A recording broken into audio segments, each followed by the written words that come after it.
Hey there everybody, I'm lucky that most weeks I get to drill with my buddies Carlos and Dennis. This past week our session focused primarily on dripping the ball.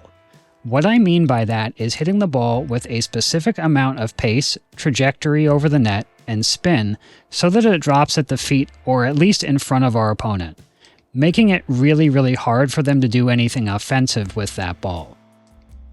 One of the biggest things that I see both with my clients and with everything but the highest levels of rec play is really the lack of understanding of two things. One, how to execute these kinds of shots, but way more importantly than the execution, why this kind of shot is preferable to blasting the ball right at your opponent. In 500 words or less, and without trying to raise my blood pressure too much, the short answer is that blasting the ball at somebody only has one real intent, and that intent is to win the point outright. Even at the pro level, this will sometimes work, in the right scenario. Here's the thing though, most of the time it stops working the minute that you run into somebody who knows how to hit counters, and who reads your body language well enough to see that missile shot that you're about to hit coming. Unless you're extremely good at disguising your shot until the last second, somebody that knows what they're doing is either going to counter your shot, or they're going to get out of the way and watch your beautiful rocket shot hit the back fence. It's my belief that if at all possible, you kind of want to avoid hitting shots that are going to go out unless they happen to hit somebody in the way first. Pickleball is all about percentages, and your chances of winning go way up if you can hit shots that put a lot of pressure on your opponents. But those same shots also need to be more likely to stay in the court. So enter the drip. In my way of thinking, the drip is not just one kind of shot from a technical standpoint. And yeah, people tend to call this a drip because it's not exactly a drop and it's not a drive. It's a drip, it's something in the middle of those two. Now, you can hit a dripping ball with a lot of topspin, and you can also get a ball to drip with side spin or even a certain amount of slice. It's easiest to do it though with topspin, and what you'll see is us primarily trying to set up our body positioning to use topspin whenever that's possible. So, the idea with the drip, however you execute it technically though, is to make your opponent have to hit a tough volley at their knees, or to have to half volley or short hop the ball from a difficult position. You're trying basically just to get them to pop up the ball so that you can hit a put away. Now, like most things in pickleball, this shot is the first in a combo. It's not designed to be a winner outright, though if you hit a really excellent drip, it can be a winner on its own. I'm going to go ahead and give some commentary on some slow-mo video from our drip-focused drilling session. So, here we go. Alright everybody, so we did 3 different drills that I actually got recorded. I think we probably did maybe 4 or 5 different things, and me being me, I forgot to hit record half the time. So I'm going to go ahead and show you the slow-mo of the 3 different drills we did. This first one that Dennis and I are doing is basically just ground strokes, but they are dripping kind of ground strokes, so we're both well inside the baseline, and the idea is wherever we have to move to, we're always going to kind of drip the ball in front of each other. When we start here down the line, first off, you will notice that we're, as we're warming up a little bit, we're clearing the net by a good amount at first, like we're probably at least, I don't know, 6 inches to a foot or more over the net. With our balls, so we're just kind of relying a little bit more on topspin to bring the balls down. As we get more and more warmed up, we're going to try to bring the height of the ball lower over the net.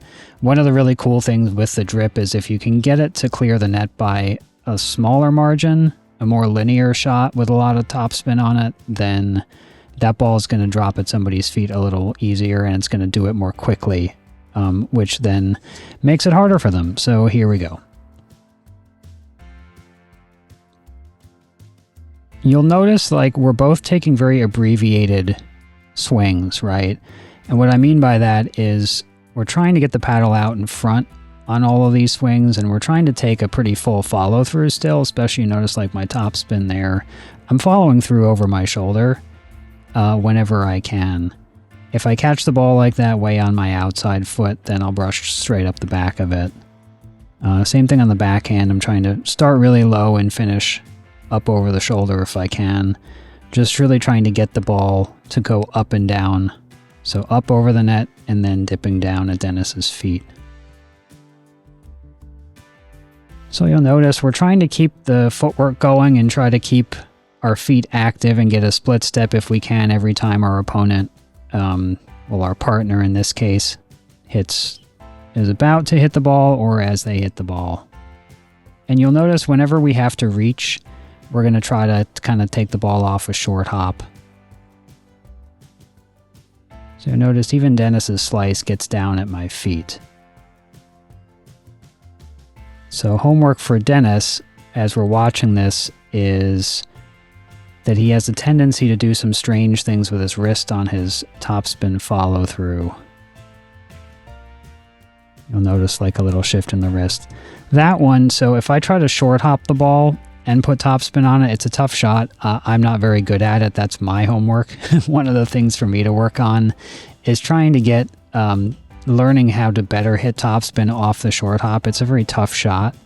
A lot of high-level players are extremely good at it. So if you watch this again carefully on this shot, watch what I try to roll this. Okay, so this is volley. It's pretty decent. I try to roll this ball off the short hop, and I just time it wrong. So here we go. Now we're going to go cross court a little bit. This one, you notice it's way easier to get these balls to dip lower over the net. Something you'll notice in this as well, a lot of times, if one of us hits a good ball and really pressures the other one, like that one, it's coming pretty short. Dennis is just going to short hop that. And you'll notice again, this thing I'm saying about his wrist action on this. Watch the wrist action. He actually rolls up with his wrist, but it's actually way after the ball is left, which doesn't really do anything. And it also can mess your timing up. So here we go. Watch this. So yeah, he rolls over after the fact on that one. And there as well. And I think that kind of timing being late like that actually is probably what made that ball go out. Here we go. So yeah, whenever we can, we want to try to finish over that opposite shoulder. That's that shot again. Watch Dennis hit this shot.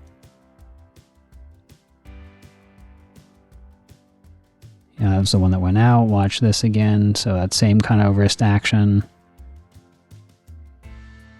There we go. So there's nothing wrong with that. I mean, you're necessarily, like, you're getting roll on the ball. It's just, it's a timing thing, right? So if I see the ball has kind of already left and is over the net, right? But then your wrist is rolling kind of after the fact, like, watch this. Yeah. It just doesn't do anything for you. The wrist needs to roll up the back of the ball as you're swinging. That again, I think, watch this. It's one where I put one into the net in a second here. That has a nice drip to it. This one, I tried to hit too hard and it's off a slice and I just mistime it. Here we go. So you'll notice a lot of these are landing well ahead of our partner, and that's okay. That one is good. I make him take it out of the air at least. Right? Up the back of the ball with a straight follow through. Volley with the straight follow through. There we go. That's a good one. And because Dennis gave me some slice to work with, if you watch where this one goes, I'll point it out when we get to it.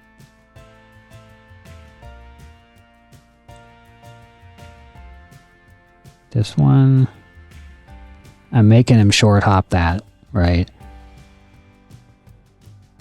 That's a little shallower. But honestly, with all these balls, we'd rather they go shallow. So I've got to step up to this and I get a slice on it. And you notice how much that pushes in on him, actually. Slice on this one. That's an interesting ball, right? Because remember in the intro, I was talking about how the drip can also be executed with other strokes besides topspin. It's just kind of harder to do to get those balls to actually drop in front of somebody because slices tend to hover up longer. Well, here's an instance, right? So that slice drops quickly and pushes in on him fast, and so does this one, right? Side spin is a funny thing, right? And I've been discovering this a lot more when working on side spin serve returns lately, which are kind of a dirty word, but it's also really more of a slice return. But either way, both of those are kind of dirty words in this day and age. But if you can get a sliced / side spun ball to hang low over the net as it goes over and hit it with a lot of forward motion, that ball becomes very difficult to work with. And as you saw on that one, that side spin ball actually had a lot of push to it, because side spin has a lot of the characteristics of top spin and of slice, so of backspin and of top spin. So it's a good ball. That's all I'll say. I won't get any more technical about it. Here we go. Good dip on that one. That's really nice net clearance. You notice I just had to push that up with a kind of a two-handed push. Here's that slice pushing in again. And yeah, just that little extra bit of lack of height on the ball was enough to cause Dennis a problem. So that's just a straight up reset, right? He manages to get this ball over the net, but that slice kept it a little low. Here we go.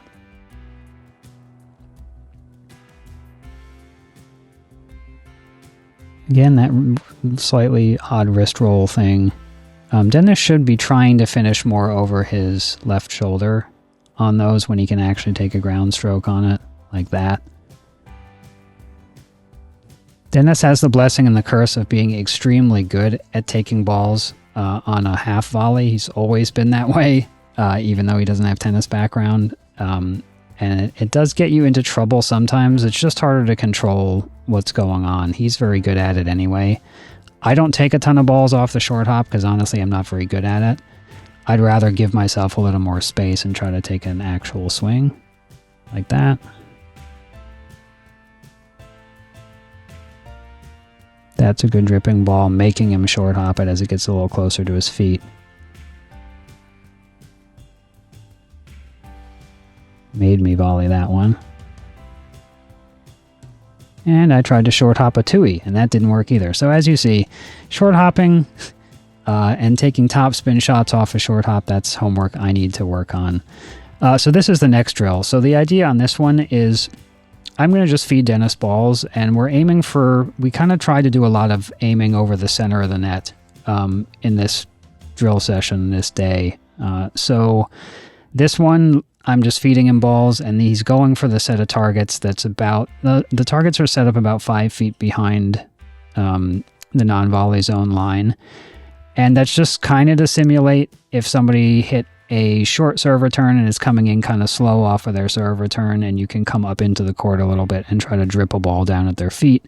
We'd really go a little more cross court than that, but we just decided to go for lowest over the net and go for a bit of a middle ball in today's session. So that's all we're doing.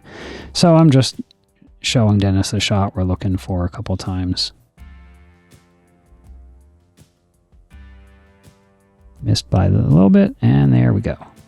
That's what we're aiming for. Just somewhere in between the targets, somewhere relatively at the targets. If it goes more cross, that's fine. And I'm trying to get Dennis to move laterally a little bit as well. Nails it the first time. So yeah, getting him to move laterally. So yeah, he goes a little more cross there. It's fine. Getting him to move again, more cross, but a really nice depth. We're just aiming to get the ball a couple feet maybe past the non-volley zone line. So it's just coming down at somebody's feet. It's a perfect shot, really, right? Pretty much on the tee. And that's kind of what we're looking for. So we're just trying, again, make this ball dip on somebody. It's not about trying to put it through somebody. It's trying to make that ball. It's a great ball. It's just trying to make things dip. Right? The more we can make the ball dip, the more we can make somebody have a difficult time. It's another great slightly cross ball. Dennis has got to move a little bit. He's kind of out of position, but he still hits a decent shot. Kind of stood up on it. It's a little hard, but a good, nice cross. I mean, if somebody were coming up to that, that's still a difficult volley for somebody to hit for their fourth ball, right? That's a great shot. We're just trying to make things hard for somebody. That's the whole thing. It's like we're trying to make it hard for somebody, but we're not trying to hit an outright winner. And it's another great shot. We're just not trying to put the ball through somebody. Because honestly, when you try to put the ball through somebody, it sits up at their waist level half the time, and it's just an easy volley. Another great shot. We just don't want to give people easy volleys. Okay, so there's just a little out of position on that. But okay, so this is the third drill. So Carlos had joined us by this point. Sorry, Carlos, I missed half of recording half of the things that we actually, all three of us did. I'll get better at it over time. So this one, Carlos is feeding us up at the net. He's still standing kind of at the same targets. So he's like 4 feet or so off of the non-volley zone line, where his feet are on those targets. And again, we're just kind of using Carlos as the feeder and the crash test dummy to make him have to volley these balls. We feel like if we can make him volley these balls from below net height, then that's the objective. Really, these shots get harder, obviously, if Carlos is all the way up at the line. So we're just giving ourselves a little more margin as we're working on this. So here we go. 2 balls at once. So that is a pretty good drip, right? That's just coming down low, making for a not very easy volley. And I find the two-handed backhand is good for this. There's a pretty simple technique that Dennis did that's sort of an unorthodox kind of thing. It's like a little of a chop backhand. It's not really a slice in the traditional fashion. Maybe it's a little bit of a Tyra Black-ish chop at the ball. Let me watch that again. Oh, went a little too far. Here we go. Let's see where this was. Maybe we're in the same spot. Maybe we're not. Anyway, here we go. Yeah, there's a little chop, dropping the wrist. But that thing's got side spin on it. If you see what happened to that ball, that's a good dropping ball or a dripping ball. Another good dripping ball. We're just trying to make things difficult. If we can get that ball to drop so that by the time it's getting to somebody at the non-volley zone, it's down by their knees. That's what we're aiming for. And that one, I think this is the last ball in this clip. We'll watch it one more time. That one's a good example of, if you look carefully, I'll show it again. I was totally on my back foot, kind of standing up, like I'm out of balance. That ball pushed me too deep, and I managed to hit a two-hander off of it anyway. So I hit it with a higher trajectory, right? Because the thing is, I don't want to necessarily hit these balls with a super low trajectory if I'm on my back foot, right?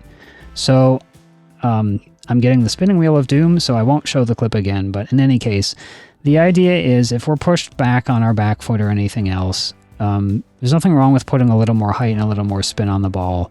We don't want to try to go super linear over the net if we're just out of position to do it. So that is all I have for today. See you later.